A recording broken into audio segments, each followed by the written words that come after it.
द्रव्य का मतलब होता है सब्सटेंस या मैटर, इसी को कहते हैं। और ये द्रव्य बोले तो पदार्थ, द्रव्य बोले तो क्या, पदार्थ।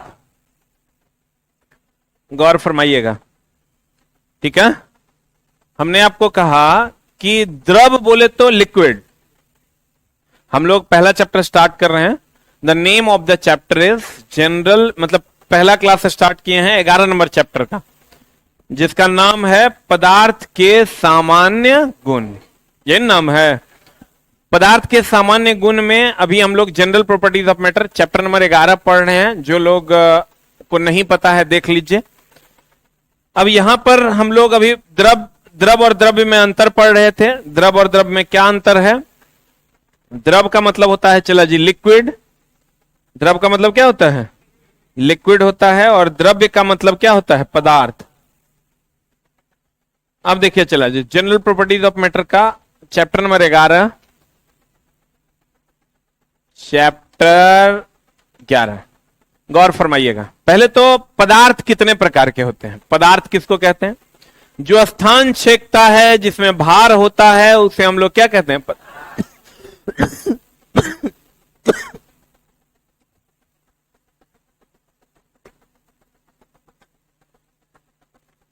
ये डिफिनेशन आप आजादी से पहले से पढ़ रहे हैं ना, कि भैया जिसमें भार होगा, जो स्थान छेदता होगा, उसे हम लोग क्या कहेंगे? क्या कहेंगे? इसमें कोई डाउट है? जैसे हम पदार्थ हैं कि नहीं है? आप पदार्थ हैं कि नहीं है? नहीं है।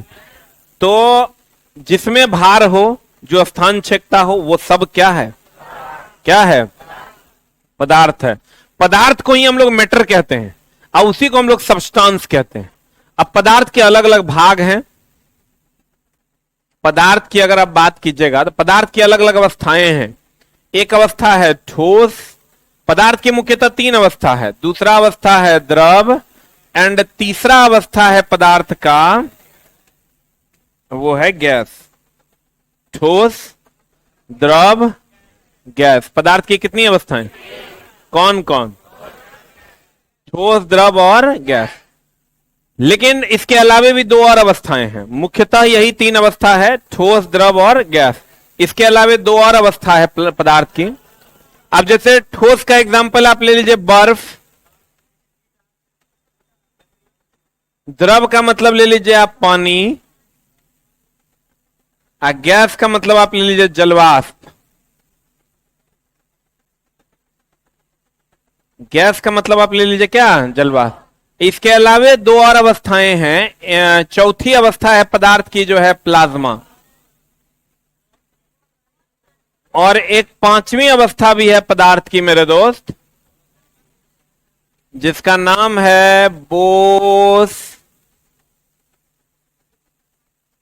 आइंस्टीन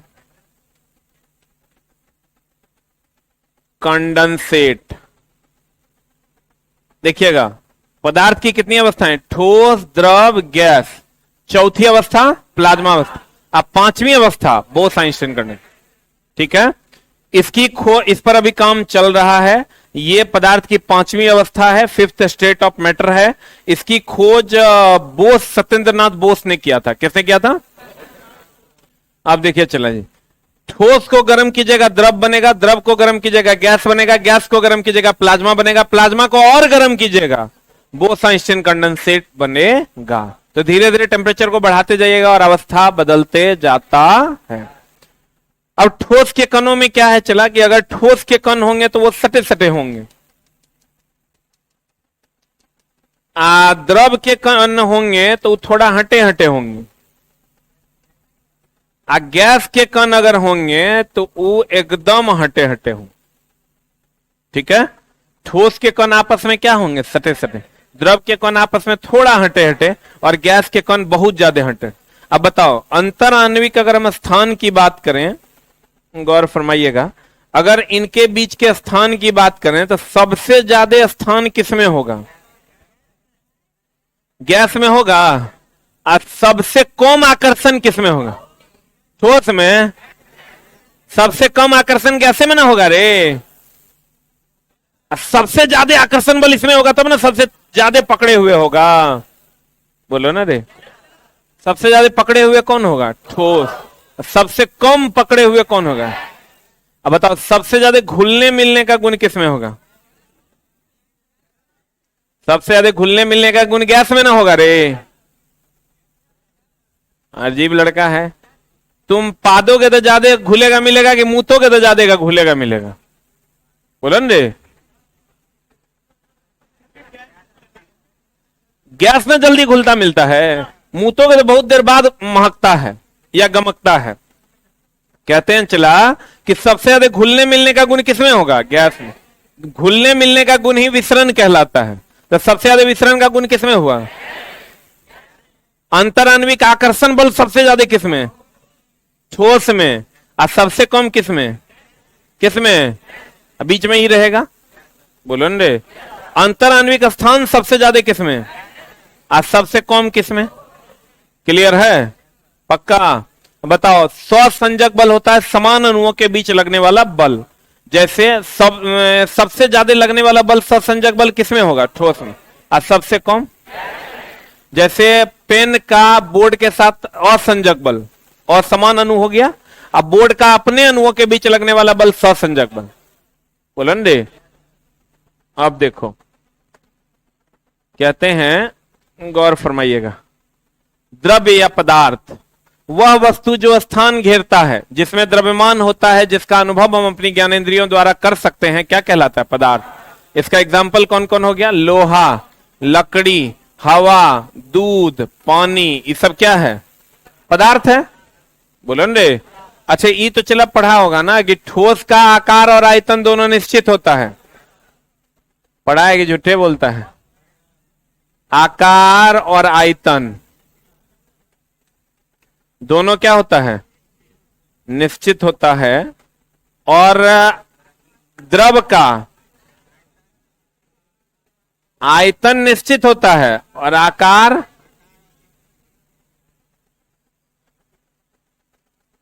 आकार जो होता है वो अनिश्चित होता है। इसका आयतन भी अनिश्चित होता है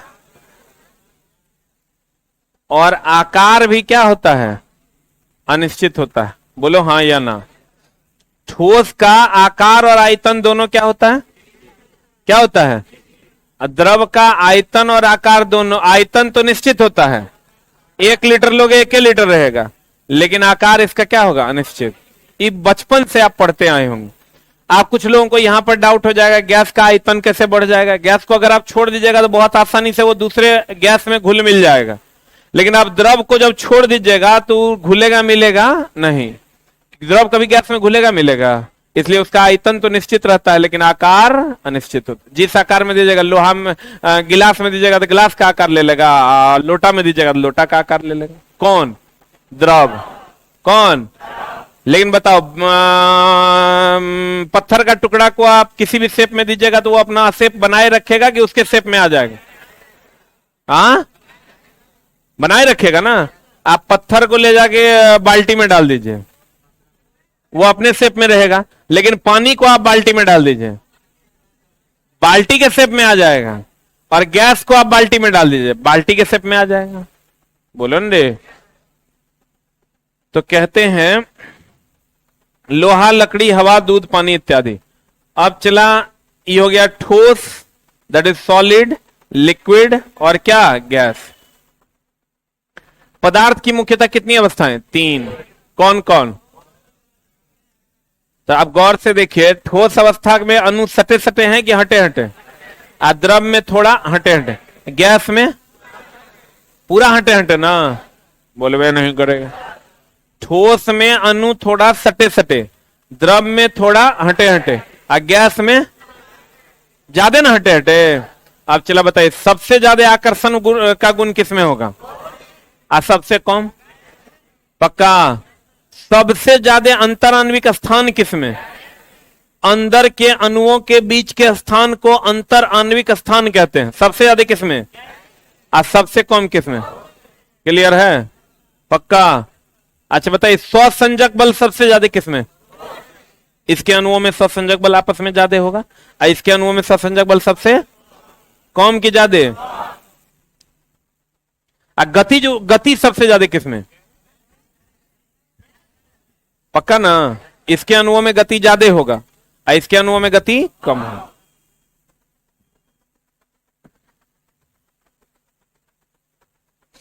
देखिए, इसके अणुओं में गति ज्यादा है, इसके अणुओं में गति एकदम कम है, इसके अणु में एकदम जीरो, एकदम जीरो। तो इसकी गति ऊर्जा जीरो होगी, नहीं के बराबर होगी, बहुत कम होगी, और इसकी गति ऊर्जा सबसे ज्यादा होगी। इसके बीच का स्थान ज्यादा है, इसके बीच का स्थान उससे कम, इसके बीच का स्थान तो सबसे कम न है। आकर्षण बल सबसे ज्यादा किसमें होगा और सबसे कम किसमें होगा? ठोस, द्रव और गैस के कुछ सामान्य गुण। अब एक होता है चला प्रत्यास्थता, इलास्टिसिटी। इलास्टिसिटी होता है कठोरता के समानुपाती। प्रत्यास्थता जो होता है चला जी, इस समानुपाती होता है कठोरता के।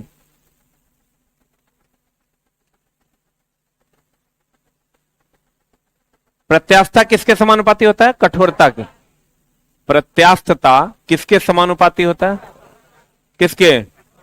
कठोरता के। यानी जो जितना ज्यादा कठोर होगा उसकी प्रत्यास्थता उतनी ज्यादा होगी। इसी चैप्टर में हम इसके बारे में पढ़ेंगे भी, इलास्टिसिटी, प्लास्टिसिटी वगैरह वगैरह। तो हमको ये बताइए सबसे ज्यादा कठोर कौन है? ठोस सबसे ज्यादा कठोर है, इसकी प्रत्यास्थता सबसे अधिक होगी। बोलबे नहीं करेगा। गैस सबसे कम कठोर है तो इसकी प्रत्यास्थता सबसे कम है। स्टील और रबर में कौन ज्यादा कठोर है? तो उसकी प्रत्यास्थता स्टील की ज्यादा कि रबर की ज्यादा? स्टील की ज्यादा और रबर की कम। काहे? क्योंकि प्रत्यास्थता कठोरता के क्या होता है? समानुपाती होता है। गतिज ऊर्जा सबसे ज्यादा किसमें? उससे कम, सबसे कम। सबसे अधिक गति ऊर्जा कैसे में ना होगा? घनत्व तो सबसे ज्यादा किसमें? सबसे ज्यादा घनियाइल कौन होता है? घनत्व तो मतलब होता है अणुओं की संख्या। जैसे घना जंगल मतलब पेड़ों की संख्या ज्यादा की कम। अगर हम कहते हैं घना जंगल मतलब पेड़ों की संख्या ज्यादा की कम, तो ज्यादा मतलब चला बताइए इसमें घनत्व किसमें ज्यादा है? देखने से लग रहा है ज्यादा घनियाइल है, बोलो न रे। तो घनत्व का मान सबसे ज्यादा ठोस में, उससे कम द्रव में, और सबसे कम किसमें? गैस। अंतराण्विक आकर्षण बल उससे कम द्रव में, सबसे कम गैस में। अंतराण्विक स्थान, अंतराण्विक स्थान सबसे ज्यादा गैसे में ना होता है? अंदर में अणुओं के बीच का स्थान सबसे ज्यादा किसमें होगा? गैस में, उससे कम द्रव में, सबसे कम ठोस में। प्रत्यास्थता बोले थे समानुपाती होता है कठोरता के। प्रत्यास्थता समानुपाती होता है कठोरता के। तो बता सबसे ज्यादा प्रत्यास्थ कौन होगा? उससे कम, सबसे कम। और सहसंजक बल सबसे ज्यादा किसमें? किसमें? उससे कम, सबसे कम। सहसंजक बल होता है अणुओं के बीच लगने वाला बल, तो सबसे ज्यादा किसमें होगा? विसरण बताओ। विसरण मतलब घुलने मिलने का गुण। विसरण मतलब चला घुलने मिलने का गुण सबसे ज्यादा बता किसमें होता है? उससे कम, सबसे कम। अच्छा देखो एकदम सिंपल है, बता सबसे ज्यादा गति किसमें होगा? किसमें होगा? सबसे कम गति किसमें होगा?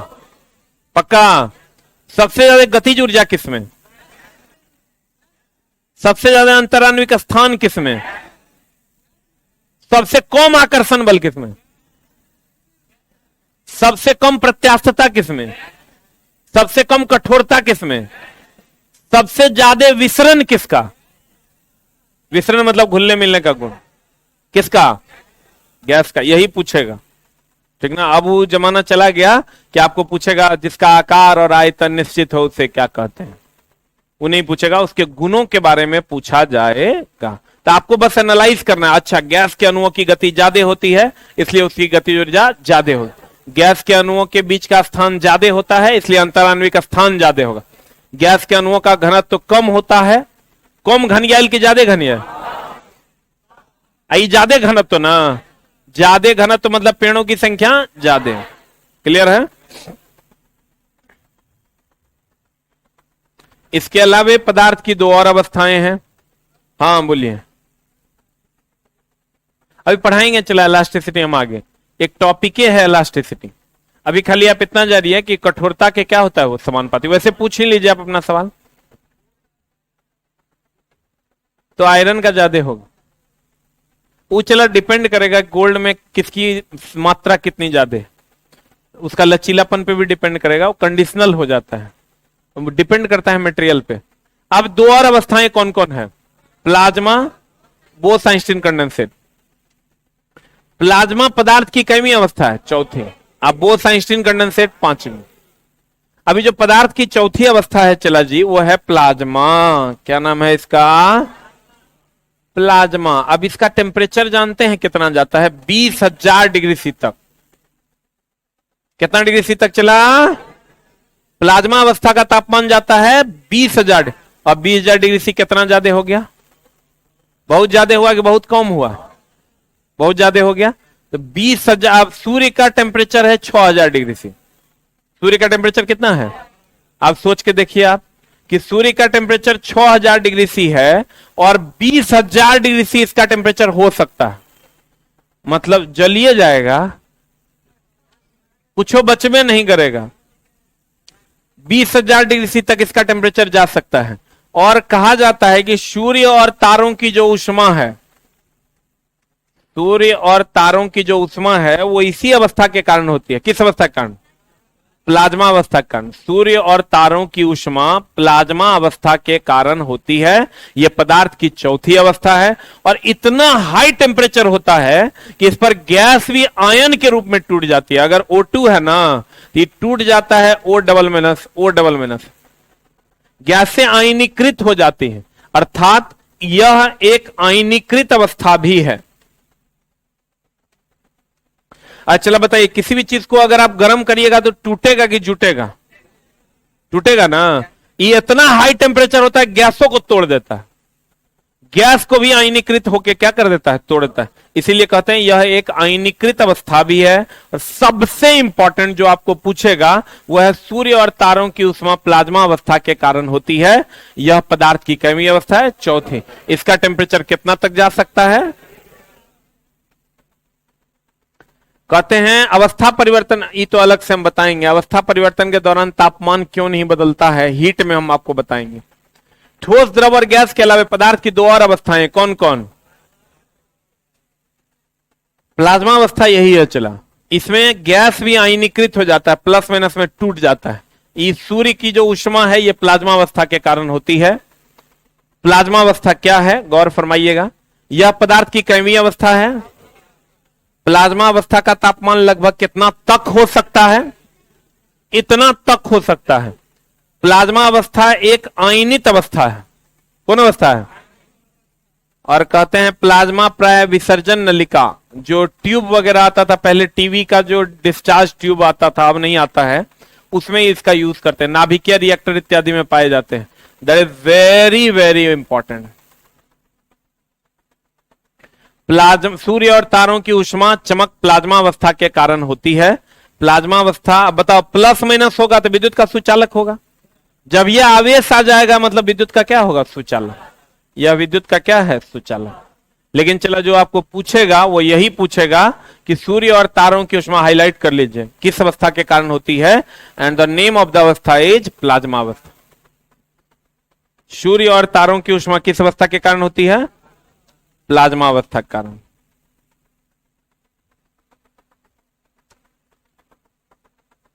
ये जो आपको छोटा छोटा कण दिख रहा है, ये सब प्लाज्मा, ये सब क्या है? लेकिन आज तक चला इस अवस्था को भी हम लोग प्राप्त नहीं कर पाए। आप करेंगे चला, समझ लिए 6,000 डिग्री से 200, 150 से 250 पे आपका शरीर पिघल जाएगा। 1500 डिग्री सी पर लोहा पिघल जाएगा।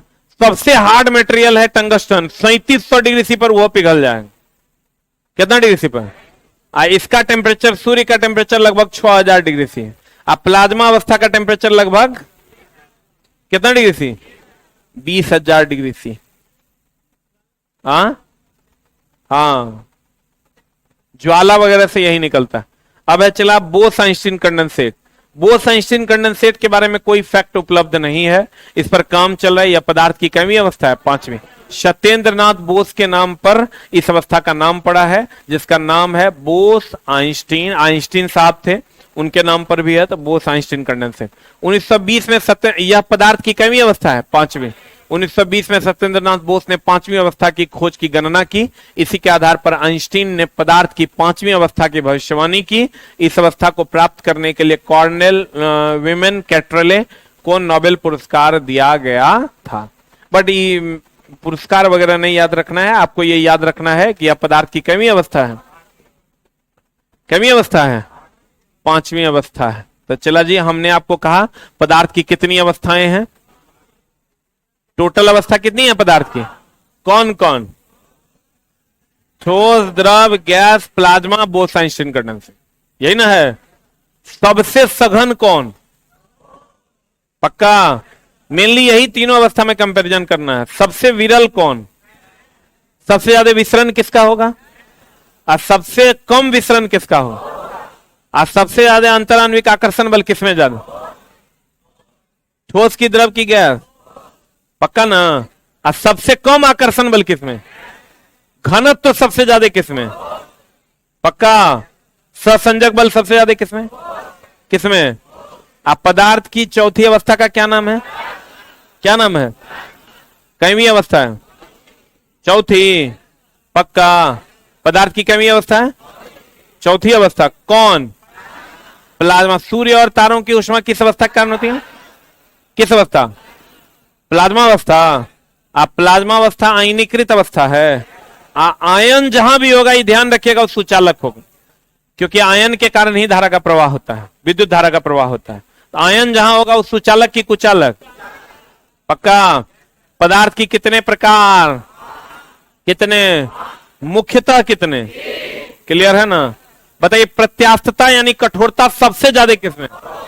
विसरण सबसे ज्यादा किसमें? क्लियर है? पक्का? प्लाज्मा अवस्था का तापमान कितना तक हो सकता है? कितना तक हो सकता है? क्लियर है?